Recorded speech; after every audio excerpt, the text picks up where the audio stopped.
সন্তানকে ভালোবাসে কোনগুলাকে জানেন? যে কামাই কামাই এনে দেয় তারও ভালোবাসে, তার বউরে ভালোবাসে, সন্তানকেও ভালোবাসে। আর যে কামাই না তাকে 2 পয়সার দাম দেয় না, ডান হাত তুলে দেখায়, বলো ঠিক কিনা?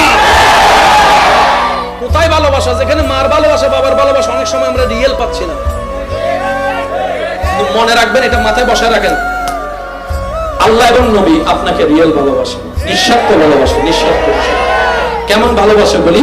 আপনি ফজরের নামাজ না পড়লেও যিনি আপনার ফজরের নাস্তা রিজিকের ব্যবস্থা করে দেয় তিনি রব্বুল আলামিন, রব্বুল আলামিন, রব্বুল আলামিন। যিনি আপনার হাজার গুনাহ করতে দেখলো নিঃশ্বাস বন্ধ করে দেয় না তিনি রব্বুল আলামিন। যিনি আপনার খেটে যাওয়ার সময় আপনার পা লুলা করে দেয় না তিনি রব্বুল আলামিন। শুধু তাই নয়, হাজার গুনাহ করার পরে আপনি যখন সিজদায় পড়ে ভিক্ষা করে বলবেন আল্লাহ যা করেছি মাফ করে দাও, তওবা করি, যিনি রাগ না করে মাফ করে দেয় তিনি রব্বুল আলামিন।